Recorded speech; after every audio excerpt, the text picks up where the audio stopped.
नमस्कार मेरे प्यारे दोस्तों, ये क्लास 12 का बायोलॉजी का चैप्टर फर्स्ट का एनसीईआरटी का हिंदी में भाग 2 है हमारा। और मैं हूं आपका दोस्त शिवम मिश्रा। चैनल पे नए हैं तो चैनल को सब्सक्राइब करें, बेल आइकन प्रेस करें ताकि आने वाले लेटेस्ट वीडियो की नोटिफिकेशन सबसे पहले आप तक पहुंचती रहे। वीडियो अच्छा लगे तो लाइक जरूर करिएगा। यहाँ पे हमारा कायिक प्रवर्धन जो कि हमारा भाग 2 है। हमारा कायिक प्रवर्धन क्या होता है हम लोग ने अभी तक जान लिए। जनन क्या होते हैं, जन प्रकार क्या होते हैं, लैंगिक जनन क्या होते हैं, लैंगिक जनन की विधियाँ क्या होती हैं, और उन सभी विधियों में अब हम जानेंगे कायिक प्रवर्धन विधि, जैसे कि आपको विखंडन, खंडन और बीजाणु के द्वारा बता दिया था। चलिए जानते हैं कायिक प्रवर्धन क्या होता है। तो कायिक प्रवर्धन एक अलैंगिक जनन एक प्रकार का कायिक प्रवर्धन है। ध्यान दीजिएगा, अलैंगिक जनन जो होता है यह एक प्रकार का कायिक प्रवर्धन होता है जिसमें संतति का निर्माण पादपों के कायिक अंगों से होता है, जैसे जड़, तना, पत्ती आदि पौधे के वर्धी या फिर कायिक भाग कहलाते हैं। बात समझिएगा, इसमें हम यह आपको समझाना चाहते हैं कि कायिक प्रवर्धन एक प्रकार का अलैंगिक जनन होता है जिससे कोई किसी भी संतति का निर्माण हमेशा इसके कायिक भाग, किसी भी पेड़ पौधे के कायिक भाग जैसे जड़, तना, पत्ती आदि के द्वारा होता है, उसे कायिक प्रवर्धन कहते हैं। बात समझिएगा, जैसे कि मान लीजिए आपके पास कोई गुलाब का पेड़ है, अब उससे हम नई संतति का निर्माण करेंगे तो उसका हम लोग क्या बोएंगे, आपको पता होगा, तना लगाते हैं। वही मेरे प्यारे दोस्तों समझ सकते हैं क्या है कायिक प्रवर्धन है, बस इतना समझिएगा। अगर हम देखें कुछ पॉइंट में देखें तो कायिक जनन में जनक पादप से एक कलिका वृद्धि करती है जो परिवर्धन के द्वारा नए पौधे को जन्म देती है, और कुछ समय के पश्चात यह नवीन पादप जनक पादप से पृथक होकर स्वतंत्रता पूर्वक जीवन यापन करने तथा कायिक संवर्धन द्वारा नए पादप को जन्म देने में सक्षम हो जाता है। कायिक जनन में जो जनक पादप से एक कायिक कलिका वृद्धि करती है जो परिवर्धन के द्वारा नए पौधे को जन्म देती है, और कुछ समय के पश्चात यह नवीन पादप जनक पादप से पृथक होकर स्वतंत्रता पूर्वक जीवन यापन करने लगता है तथा कायिक संवर्धन द्वारा नए पादप को जन्म देने में सक्षम हो जाता है। ये मेरी कायिक प्रवर्धन की गुणता है। अब हम इसको थोड़ा और आपको समझाते हैं। देखिए, कायिक जब जनन से एक नए पौधे का जन्म होता है तो अब ये नहीं है कि अब जो नए पौधे का जन्म हुआ वो कायिक प्रवर्धन नहीं कर सकता। बिल्कुल जी हाँ, वो भी कायिक प्रवर्धन कर सकता है, लेकिन उसका कुछ टाइम रहेगा। टाइम के बाद वो कायिक प्रवर्धन करने में सक्षम हो जाएगा और वो भी एक नए संतति को जन्म दे सकता है। अब हम जानते हैं मेरे प्यारे दोस्तों कायिक प्रवर्धन के प्रकार। तो कायिक प्रवर्धन हमारे दो प्रकार के होते हैं। कितने प्रकार के? निम्नलिखित दो प्रकार के। पहला तो प्राकृतिक होता है और दूसरा होता है कृत्रिम। तो प्राकृतिक कायिक प्रवर्धन क्या होता है और कृत्रिम कायिक प्रवर्धन क्या होता है। तो सर्वप्रथम हम लोग जानेंगे कि प्राकृतिक कायिक प्रवर्धन क्या होता है। तो प्राकृतिक कायिक प्रवर्धन क्या होता है? यह कायिक प्रवर्धन पादपों में स्वतः होता है। जो प्राकृतिक कायिक प्रवर्धन होता है यह कायिक प्रवर्धन पादपों में स्वतः ही होता है। इसमें पादपों के कायिक भाग उनसे अलग होकर नए पादप का निर्माण करती हैं। जो प्राकृतिक कायिक प्रवर्धन में इसमें जो हमारा जनन क्रिया होगी स्वतः ही हो जाती है, और इसमें पादपों के कायिक भाग उनसे अलग होकर नए पादप का निर्माण करते हैं। इसको कहते हैं प्राकृतिक कायिक प्रवर्धन। ठीक है,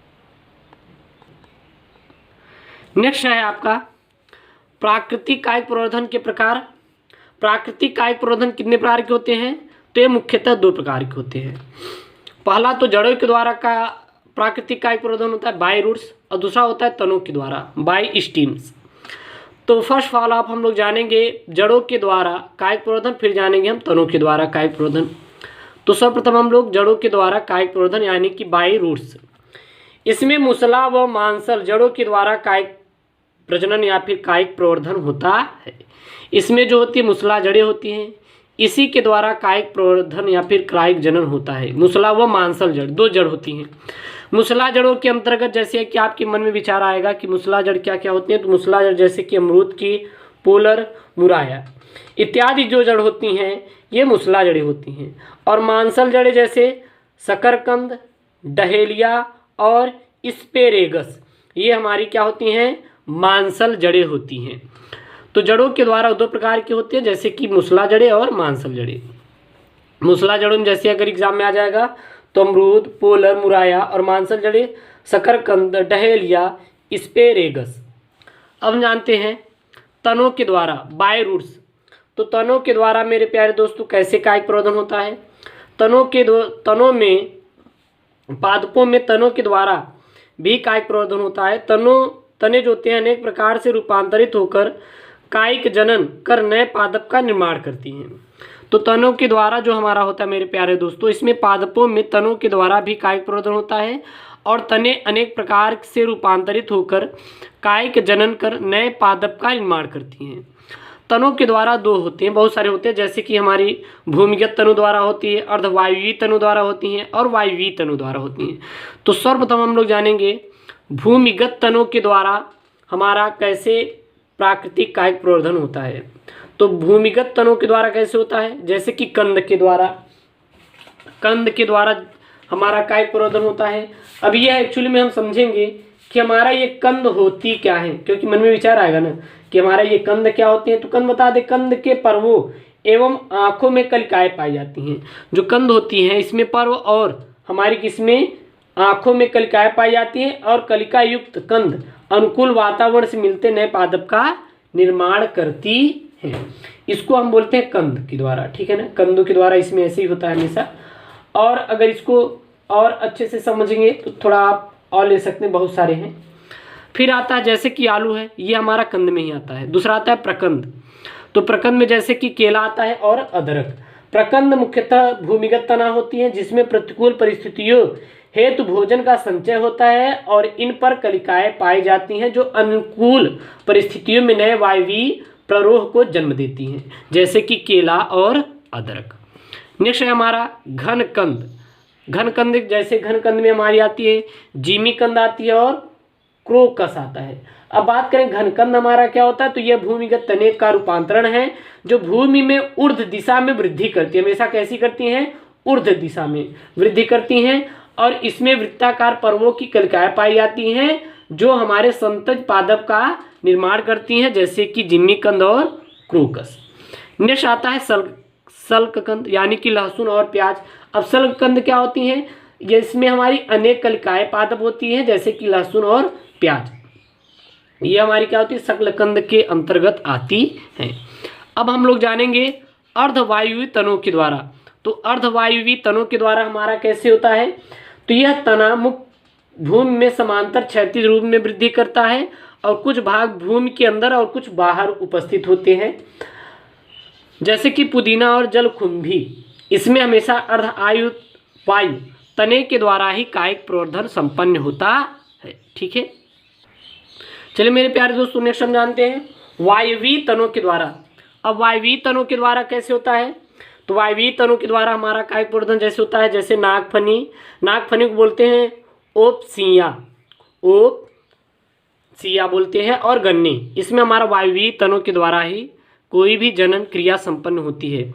तीसरी आती पत्तियों के द्वारा, बाय लीव्स के द्वारा कायिक प्रवर्धन कैसा होता है? तो अनेक पादपों में पत्तियों पर अपस्थानिक कलिकाएँ होती हैं जो कायिक प्रवर्धन में सहायक होती हैं, और इनके द्वारा ही पत्तियों में हमारा कायिक प्रवर्धन होता है।